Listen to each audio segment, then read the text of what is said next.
So you said driven against actually being just on numbers, right? I mean, Yeah, I mean, you can be driven versus informed. Everybody's saying, the 2-point shot's a bad shot. It's like, okay, well, in the in our it's league, not for CJ, it's not for KD, it's not well, for. I mean, in our league wide, a mid-range pull-up 2 contested is in the 30s. And the corner 3 right now is a 39% shot, Mm. which is why they're thinking about eliminating it. And there's all kinds of crazy stuff going on. No, yeah. Listen, but every playoff game, every crunch time game that you go get that guy, that's where the shot's going to come from. So. Well, yeah, like it's not dead. It's coming back to being like a specialty shot for the great Well, the players. funny thing is, there's a couple reasons. Everybody gets confused as to why it's a bad shot. If I say it's a bad shot, they say, "Well, I don't get it. Why don't you just pull up from there?" I go through, even parents of my own players. Well, I tell my son to shoot that shot. I go, okay, well, he's really good at it, but it's a 30-something% shot in our league. And they look at you like, well, that's basketball 101. I go, no, it's kind of antiquated basketball. And then the new basketball, where if you go watch people shoot and you see a contest, or get a hand in his face and all that stuff. Like, I have told people, please don't. If you put a hand in my face, I'm not going to see your hand. Like, do this for me, Leo. So you're staring at me or stare at the camera and pretend that's the goal. And take your hand and run your hand through. Do you see your hand? No, it's ghosted because your vision, we are creatures of binocular vision, 2 eyes, 1 focal point, and the focal point is farther out, okay? Which is why when you have laser surgery on your eyes, they actually move your focal point so you can see clearly, okay? Wow. So once you understand an eye dominance, and then you understand where that focal point is, if you get a hand inside that focal point, your eyes are still focusing outside. You don't even see your hand. So when people so when you're shooting the ball, when you go put your hand in my face, it's like it's laughable to us. So I've told people for 30-something years, don't put your hand in their face. It's hand to ball contest, and you have to contest the ball at 2 different points. One at the initial pickup point and raise, or closer to the release point, and you have to try to change the line of the race, and you have to change if you can change the amount of time that the ball spends at the release point, and that's how you contest shots. So when you're going to shoot mid-range 2s, it's the time that you're in the closest quarters. So you don't just have the person that was guarding you.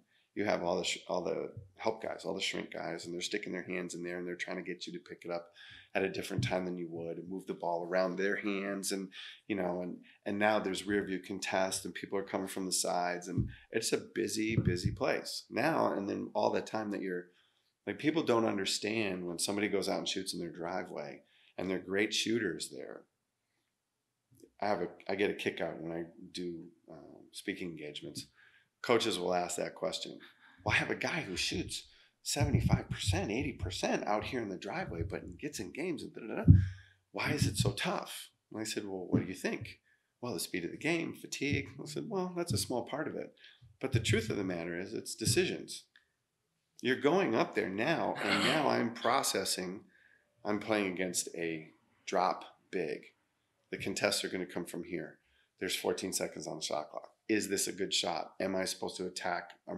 Should I be creating? Should I be drawing? Should I be kicking? I mean, there's all kinds of things going on in your brain that you've got to clear is now. And why do people shoot such a great percentage when there's 2 seconds left on the shot clock? No more thinking. Because I've got to shoot this shot. So your mind's clear. Corey Joseph. Okay? Tell people when the shot clock is it's running the same, down, yeah, and it's the same for everybody. Yeah, it is. It's the same for everybody. I mean, when I was still playing, I got brought into a team, and I was a point guard. I did country and assists, and I created, and I could shoot and I could score and all that stuff. But as I got older, guys would bring me in and they'd say, "Rob, we brought you here to shoot and score." And I said, so I'd ask everybody, "Listen, I can help you guys." No. I said, "Is this okay with everybody?" And the guy said, "We want you to shoot every single shot that you think you can get off and make." And then I ask everybody if that's okay. And what that does, once you get to that place where this is a great shot, you understand everybody wants you, now your mind's clear, and that's your job, everything changes. And it's a great example of that is Duncan. That's where he's gotten. He's realized that what's a great shot for you? Anyone that you've got a clear look at the basket and you think and you can make. If you can get it off and make it. And now he does. So he gets up there. And he's one of the top percentage guys in the NBA with the highest number of attempts. That to me is what tells you what a real shooter is. And here's the thing that high volume. Yeah, and here's the thing that what I try to get people to understand when I go speak. The stationary driveway shooter doesn't play basketball. Yeah. You know, a lot of people can shoot in their driveway. I'm not interested in that. Yeah. So I can shoot free throw that 90%, but by myself, like it's not the same. Yeah, like, and now I mean, when you put the situations, face, right, it's different. When you put consequences, situations, games. Yeah. The key is do you have the ability in your brain to eliminate that, or more so embrace it. You know, because so many times you say, well. I'll hear people say, or coaches say, you got to black out the crowd. No, you don't. They're not going away. Embrace that. Yeah, no, they're going to yell at you and scream at you and all that stuff. And you have to embrace the noise, you know. And I've taken guys that have struggled and I've put them in front of me. I said, okay, let's do this. And I need them to reset and then the media will come in. And then I'll say, and they haven't seen them yet. And I'll say, all right, I need you to make 2 in a row. I need you to turn around, walk out, and reset. And then they turn around, and boom, there's the media. It's like, you know, and now it's become real. So now you have to figure out this is what you're dealing with. Hang on one second. This is our coaching staff. Dinner downstairs, 6:30. Is it recording? Yes, perfect. I'm glad it is, man, because this is the first time we'll start a podcast differently. I hope you guys grasped all this knowledge from Coach Rob Fodor, Miami Heat shooting specialist. Rob, again, this is going to be different. Like, fans are going to start off the show with you just randomly talking about all this knowledge. I hope you guys really soaked it in. Thank you so much for coming on the show. Oh, this is a real pleasure. This is literally like the random last second. Y'all just came in about what? A few hours ago. We got in about 3, I think, maybe just slightly after. Went over and got some shots up in the arena, and was just walking around. It's nice weather out, so. And then you guys happen to be right across the street, so I thought it was really cool, and I'm really glad to. This is the one thing about. Social media that I've come to embrace, I've come to enjoy, is that I get to meet people that I would never have met otherwise. Right. And I go through things like everybody else does, and I just we work at things and the way you and I connected was kind of a fascinating thing. Is I had a project with one of our guys that we had to get him to understand. Number one, we're tasked with taking people to the next level. Mm-hmm. Most people have no idea what the next level actually is. It's this mythical place, but there's a process to it. I have this little thing that I do with basketball players. I was at the University of Miami at the Wellness Center. Yep. In the gym, it's a common thing. So we're downstairs in the gym, and there's a basket. And there's 3 courts, there's 6 baskets, and there's a track up around the top of the gym. So people are running around up in the track. So I said, okay, so I'll take a shooter. I said, all right, Leo, I want you to stand right here at the bottom of the jump circle, okay, on the dots, and you're going to shoot. So now I want you to picture your feet in this square, and I need you to get up on that track. But your feet can't leave the square. How do you do it? Now I'm being a little disingenuous with the whole situation, but I said, how do you do it? And people, they look up there and they look at me and they're like, well, you can't do that. And I said, sure you can. They go, well, Coach, I can't jump up there. And I go, no, it's really easy. I said, all right, how do you do it? I go, you put up a ladder and you walk one step at a time up the ladder. And, one of the things I try to do is I created this approach, and I've been really blessed to have it embraced all through the basketball world now. And, the idea was when I first started, like I told you a little bit ago, my thought was that basketball has always been taught wrong. And that's the first thing you told me, and I was like, wait, well, and it's funny when you say it, like, what? If you say it out loud, people look at you like, wait a second. We've been doing this a long time. And I said, I did too. I learned the same way you did. And I learned the same way everybody else did. And I was trying to be great, like many were. And if you're trying to be great and you're trying to figure out what the best way to do things are, you drill like everybody else does. But I would see problems. See people having problems and the same problems over and over and over. And now you have this game, this beautiful game, where there are incredibly committed people on the verge of greatness in a lot of different ways. And yet the problems were always the same. So my thought was that the answers did not lie within the game. So what I did, I kind of take some psychotic approaches to things mentally, and I'm really analytical, but I'm also abstract. Right. So what I did is I started to study anatomy and physiology, biomechanics, kinesiology, geometry, physics, gymnastics. I started to study movement. Just like randomly? My thought was I wanted to be the best player I could be. And everybody says that. Yes. How do you actually do it? Yeah. You know, and you know, I said, well, I have to sacrifice. Okay, what does that mean? What does that mean, Coach? Yeah, what does it mean? I mean, what are you willing to give up? Most people don't want to give up anything. No. You know, and you have to give up. If you're truly going to be great, you have to give up your time. You have to give up your friends. You have to give up a social life. You have to give up something. That's sacrifice. Yeah, I mean, because greatness is different, folks. And the way that people go through things that are truly, truly great, most people are absolutely unwilling to do what greatness does by second nature. What did Vanessa Bryant tell Kobe? If you're going to stay away from our family for that long, you better win the NBA championship. That's one of the funniest things I've ever heard. Yeah. Like he did. And the funny thing is the examples most people use, and they're trying to formulate a process, is they all stay within the game of basketball. Mm-hmm. Why? Why wouldn't you study the greatest people of all time? Period. Because there's something to learn from every other place. So as I started to, think this way about basketball, I would start to replay the way things were taught. You know, you watch people go around cones, and you watch people do this, and you watch people do that, but I would listen differently. Coaches would say, "Oh boy, that guy's quick as a cat. Oh, that kid's cat quick." So you know what I did, right? What did I do? What'd you do? I studied cats. Now, when I say that to people, that's for some reason when I say biomechanics, and physics and kinesiology and all that stuff, it kind of just goes over their head. But whenever I say I studied cats, everybody goes, "Wait, what? Did you say cats?" I said, "Well, yeah." So if you think about it, if somebody's going to be quick as a cat, he ain't quick as a cat. Yeah, I don't care about that. Yeah, I'm just going to go study cats. So I grew up in downtown Detroit, and I'd start messing with cats and throwing firecrackers and chasing around and whatever. But the more you watch them, the more you see that they move in a certain way. And if you're studying the science of it all, we're all in the same, if you understand the scientific order, kingdom, phylum, class, order, family, genus, species.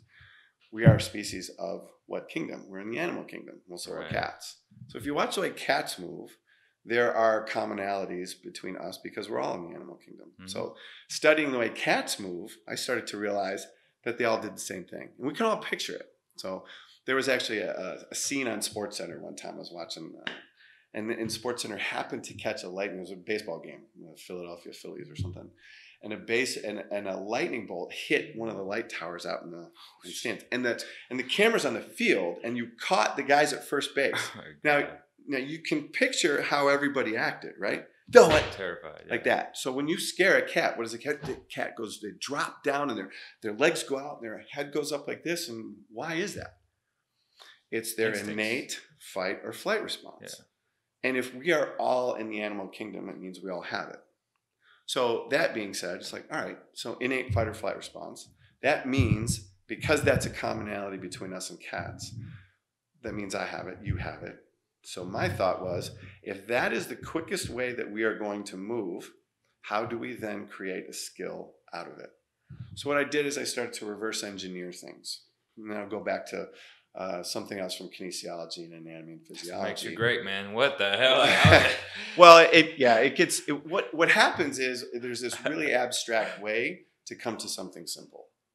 Okay. And Well, that's reverse engineer social media then. Right. I'm gonna start thinking about this differently. Well, and I'll give you a little story from a clinic that I do. But so anyway, after you start to understand that, then you say, okay, great. This is how the body works. How does it start? So if you start studying genetics and physiology and kinesiology and things like that, there's a thing called a central programming generator. And in layman's terms, it's a brain imprint. What happens is when you get up and do something for the very first time, so the first time you get up and walk, that's your actual gait. And you will walk with that gait, semi-improved based on your balance and your strength and etc. But that will be your gait until you consciously change it.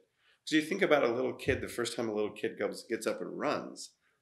But then take the world-class sprinter. The sprinter doesn't run like that. That is a taught gait. You must learn how to use the proper muscles and fire and etc. And you have to learn body posture and angles and the drive phase, the start phase, and the sprint phase. All three things go into a sprint race, okay? So if you understand how your body is programmed, then you start to understand why basketball was taught wrong. Because here's the fun, comical part of the conversation. So the first time you got a basketball, what did we all do? Say, well, mom, dad, coach, I want to play basketball. Yeah, and what is it, being a good mom, dad, or coach, what do they do? They get a ball, they give it to you. Now here you have an implement that you have no idea how it works. So what did we all do? We all stood there and we looked down at the ground and we let the ball bounce and you smack it on the ground and you're bent over like this and you're smacking the ball. Yeah. And then the greatest thing we ever did first time, what was it? Remember? It was the between the legs dribble. Right? Yes. And what was it doing? No, you're standing there like this. The first time you ever did it, Leo, what did you do? You bounced the ball and you lifted your leg over. And then the ball went through and you put your arms, yes! And the same thing with behind the back dribble, right? Yeah. Hilarious when you look back. A central programming generator was created, and what you just taught yourself was to move your body around the ball. Now, basketball is played with an implement. And the implement is made in all other sports to move around our body. And because we didn't teach our bodies to move correctly to start at basketball, we learned to move our bodies around the ball. Herein lies all of the problems that everybody has in basketball. So now, right, there's a basic part of the science of it. Okay? Now, obviously, it gets much more complex. And if I had time, I'm sure we could ramble on for hours and hours. But the point of it is, once you understand that, wait, we learned backwards. So instead of programming our bodies on how to move around and then taking an implement and attaching it to our bodies, we did it the other way around. We ran around the implement. So that being said, that's what we did on our own. Now, the first time we ever went to a coach, and this is why I had such a great time in Slovenia and Athens. I said, you know what the worst thing to teach shooting is? The first thing we all learned, because we all went to a coach after we moved our legs over and danced around the ball. And what was the first thing we learned from a coach? The two-hand chest pass. Okay? Mm-hmm. And what did we do? We went like this. Mm-hmm. And I said, now there's your brain imprint. There's your central programming generator. You now learn to move your shoulders, then your elbows, and then flick your wrists. Mm-hmm. That is exactly backwards of the sequence that the ball needs to travel. So anyway, what I did is I started studying the biomechanics of your body and the physics and geometry of the ball and reverse engineered how does the ball need to move and then how do you move your body to make the ball do that. Obviously that gets into a real long process and then, how do we move around with balance and all that kind of stuff. And then, my pleasure. And then you start going through, okay, now what? How do I learn how to move? And then how do I attach the implement? So I kind of break things down to try to get people to understand the simplest terms is for shooting. It's preparation, connection, and sequence. Preparation is how we set leverage and angles in our body to be able to get the most biomechanical advantage out of our body's positioning. And then secondly, how do we have different connections? We connect our body to the ground, our body to the body, and the ball to our body. And then we learn sequence. what things happen in terms of creating energy transfer and physics and etc. So if this first segment was this fascinating, and can't wait for segment 2, we'll be right back after a short break, guys. We are not just another fitness studio. We are a society of men, women, dreamers, lovers, athletes, and all fitness levels in between. We are all rising to be a better version of ourselves. Train together as a community and recover faster with cryotherapy. Let us elevate your life. Analytics themselves are not for a singular event, but statistically, but there is a statistical component to that singular event, and that's what Leo and I were talking about. What's the difficulty of a mid-range shot? It's closer, right? But it's space. You're also gonna have someone. Yeah, we're talking about there's 3 guys. I mean, you watch the way the NBA's played, and you go driving in. Like, it's not like high school, college. There's 3 people in a wall there. And when you go to pick it up, you go to drive by, people are swiping at the ball, trying to get you to pick up. Change the line of your raise. One thing about shooting is about lines, okay? And in order to be consistent, say, for example, take the seam in that glass, right? In a perfect world, a perfect shot would go, the ball would travel exactly up that seam and straight in flight, right? You would be able to lead that right into the basket. And it's funny because when people go to the free throw line, where does everybody line up? They line up on the nail. Okay, why? Shoulder. Well, that's kind of stupid because they put their toe on the nail. I was like, oh, are you shooting your toe?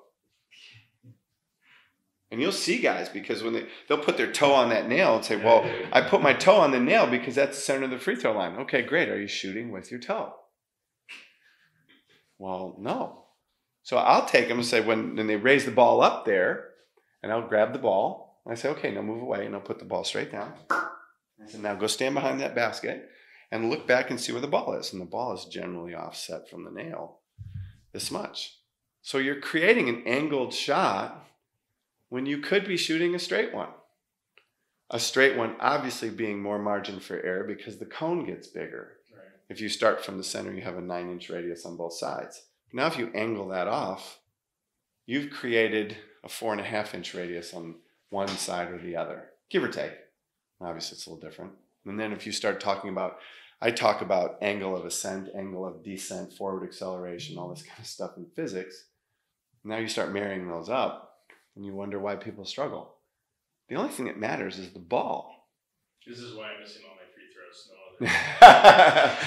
other. There's a lot of reason people meet it. But here's the thing. So just to give you an idea, so if you're staying with this straight line, right? And most people will say, okay, great. So if I had this line straight, then I'm done, right? Okay. Why? We shoot in 3 dimensions, but we're only looking in 1. I teach my guys from this one, and then from over here. Now the ball that goes straight up and down could also go that way. If you're looking at it from a front on, you can see one straight line. If you look over here, and now the ball's traveling like this. And now you have 1 direction, 2 directions, 3 directions. So at what point does your shooter or your player think about all this information and be like, fuck, it's a lot of information now, the guys... Yeah, but I'm only telling you this. Right. I don't go through this with all my players unless I have... I mean, some guys are scientists. They want to know. Some guys are artists. Where you say, here, I'll give them a picture. I'll paint a picture for them. And I'll say, okay, now paint this picture. It's like Mr. Miyagi from The Karate Kid, you remember? He says, Daniel-san, picture 3, only 3, close the eye, right? Picture 3, now open the eyes, make a picture. And artists, athletes will do that because you're in an action-reaction game. And the thing about free throw shooting is this is all action, there's no more reaction, right? The play of the game is action-reaction. Somebody does this, I do this, I create this, they do this, and it's back and forth reaction. Now you're standing on the free throw line, and it's all you. You create all of it. You create all the action. So now you have a chance to,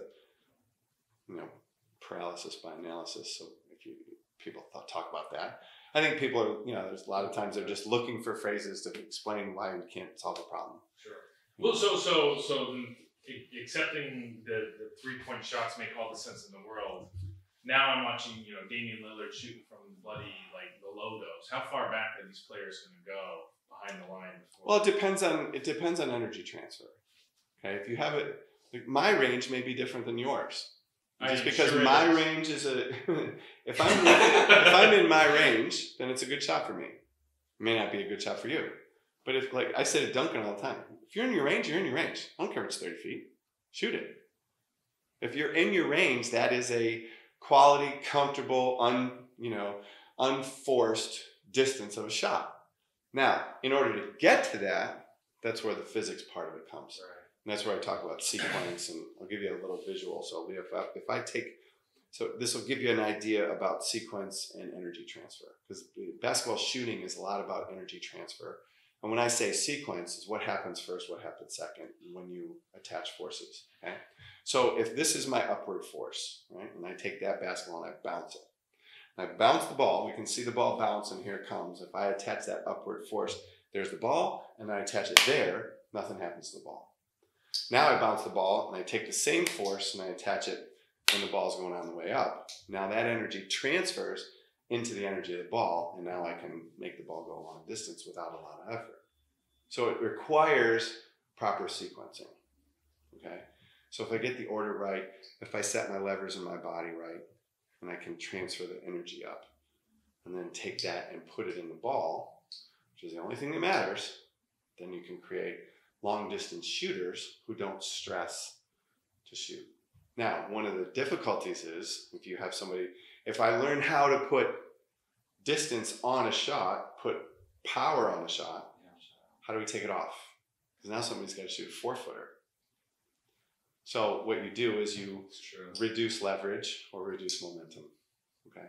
Because when you're shooting a basketball, everybody talks about rotation and all that stuff. And rotation from a physics standpoint is actually an energy inefficient move, because it's deflective in nature. In order for me to make a ball spin, I must deflect it.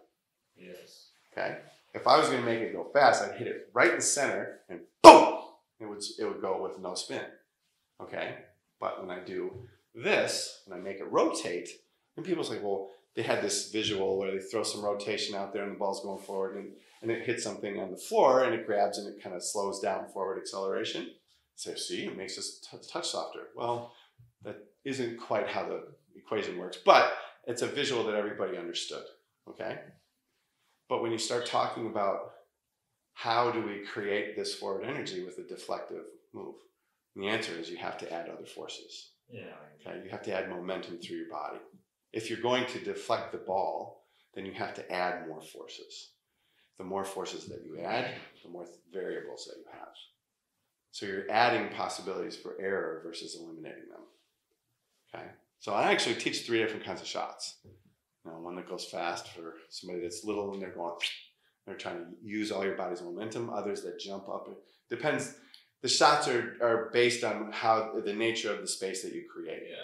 So if I'm going quick and I'm here and I'm trying to go off quick, then I'll use my body's momentum. If I'm trying to jump over people, then I have to use my body's momentum and separation vertically in vertical space. And then I have to create leverage from other places, elbows and wrists, etc.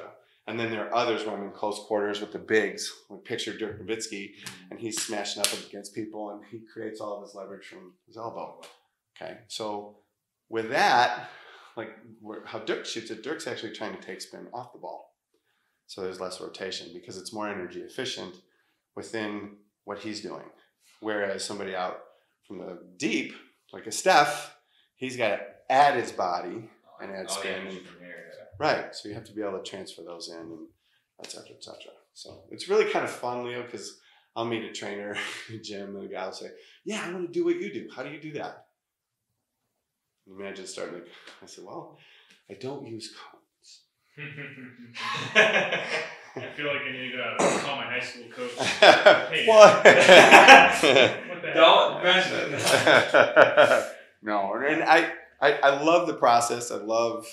I like to help people, and it actually I can make it much more simple than all that sounds. But if you're trying to understand what we really do. Yeah, and because if you understand the golden circle of learning, most people do it completely backwards. It's the what are you doing, How do you do it? Why are you doing it? Well, because of the way I created this program, I started backwards from everybody else. Everybody said, well, what are we going to do? How do we do it? That's it. I started why. Well, why are we doing it like this? Why is this the way that we're doing it? And that's not right. And from a physics standpoint, this doesn't match. So I went backwards. Segment 2, I know you have to leave. I want to be respectful for your time, Coach. I appreciate it. Quickly, you said that you can explain how to shoot a basketball, right, in less than 5 words. Well, one of the things about teaching and coaching is people are trying to think of the best ways to communicate and to get an idea across.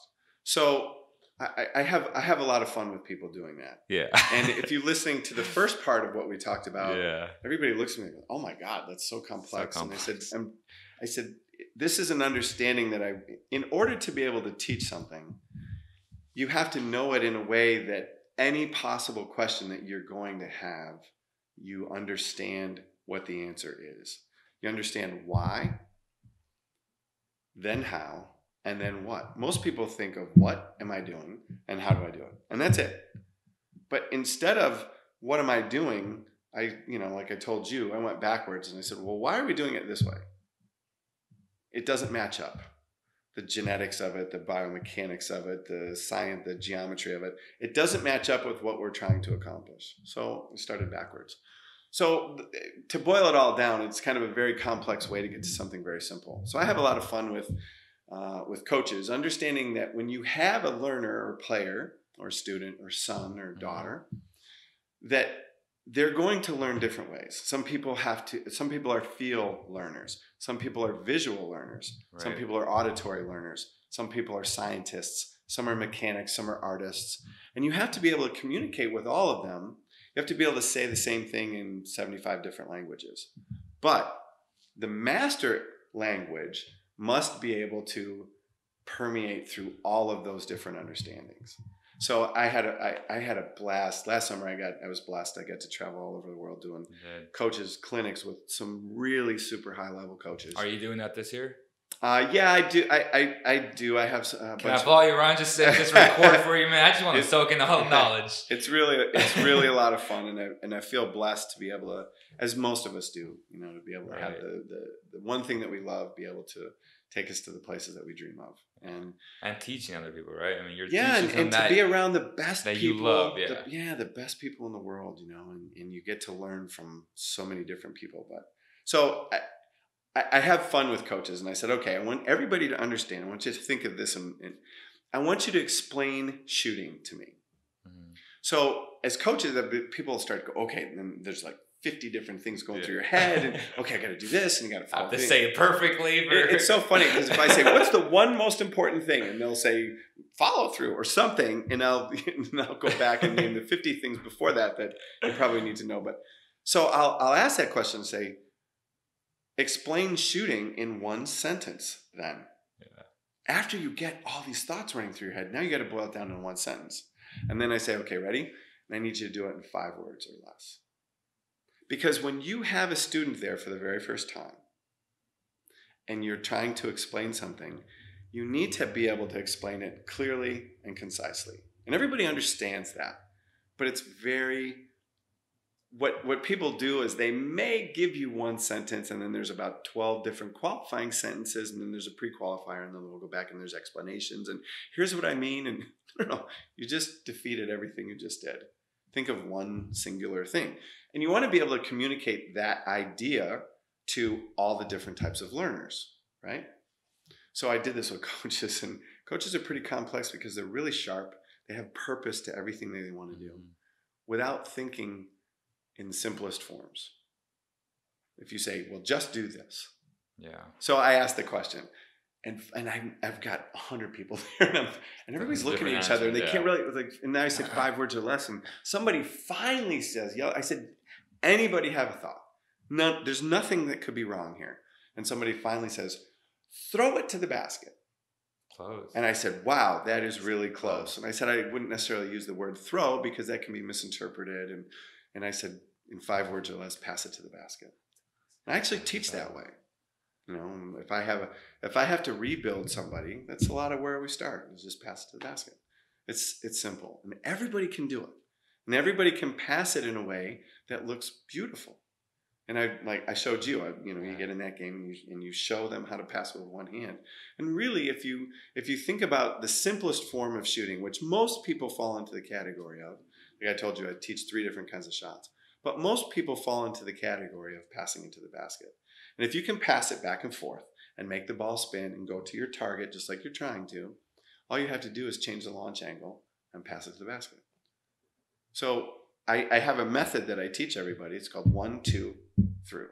Mm-hmm. So going back to what you and I were talking about, I said preparation, connection, sequence.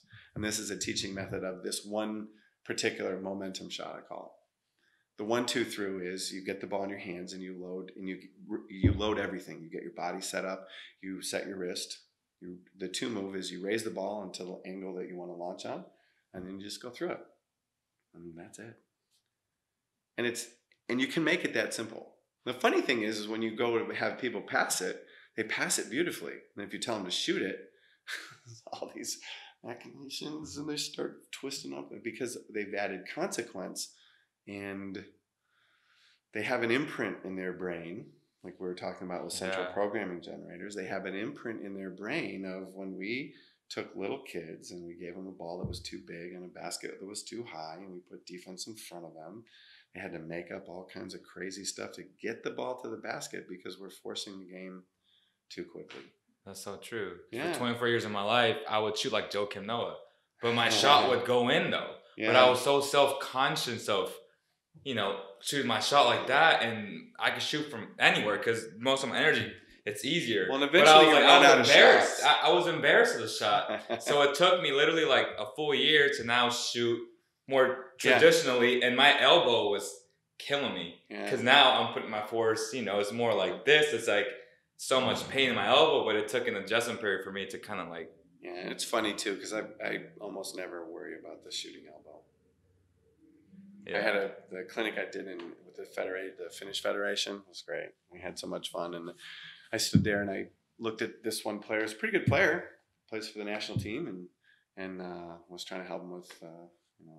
I was helping the coaches understand how to change something, and I said, I almost never deal with the shooter's elbow. Because everybody says, well, get your elbow underneath it and elbow straight and all that stuff. I don't teach any of that. What I do is I work on the other side of the body too. Because if your left elbow, so if I'm a right-handed shooter and I'm holding the ball like this, my left elbow's out here, what I need to understand is what directional force is going into the ball that I must manipulate. If you take the force off, it's so much easier to manipulate the ball, and the closer your elbows are together, the higher release point you can have, and the more different release points you can have, and it's a lot of other stuff. But, right. It's different methods that I use. Well, I wish I had you as my coach as early goes. I don't know. I'd be shooting lights out right now. No, Coach, thank you so much. I wish we could get more deeper into your life and how you got into all this. Maybe tomorrow if you get a little break in there, I'll be at the arena. I know you have to go. Well, it was a real pleasure, and I got to say it was a really cool story of how just you and I got together in the first place, and so that was it last year or the year before? It was last year. Yeah, it was last year. Yeah, where cool. He was with Duncan, and you were doing this drill, and I was there just watching you. I was like, well, oh my gosh, I've never seen anything like this, and I've traveled to places. Now, who filmed that? Did you? Me. I was right there. Yeah, I was like, right. Okay, so I was like. And I was fascinated. And I was watching and rewatching. I'm not gonna lie to you. I'm gonna rewatch this like 10 times to fully understand and grasp all the information you provided us. But I was just there, and I'm like, God, like this is so fascinating. Because I love basketball. It's a beloved thing. It really is. Yeah. Everybody wants to shoot the ball well, but the basketball game, it's a beautiful game. And if you understand, it really is. If you understand how the beauty comes to be, then you get to create this artistic game that's played powerfully, explosively, but with this grace. And when people do it really well, it looks easy. And that's always the beauty of it. And the hard thing is to understand what kind of incredibly hard work it takes to make things look easy. And it's the same thing from how you do it. So Yeah. Well, that's gonna do it, y'all. Thank you so Yeah. much, Coach, for coming on, spending. Actually, it's been like a good hour and a half. Well, I appreciate you having me, Leo, thank you and so much. Really a great serendipitous event to be able to come across you, and hopefully we'll be able to do it. Yeah, for a long and time. again, man, the offer's on the table, man. I'm gonna follow you around and really soak in more knowledge and just record and document your journey, man. Thank you guys so much. Make sure to leave a review on iTunes, share on YouTube and IGTV. It'll be available on all platforms. See you Awesome. guys on the next one.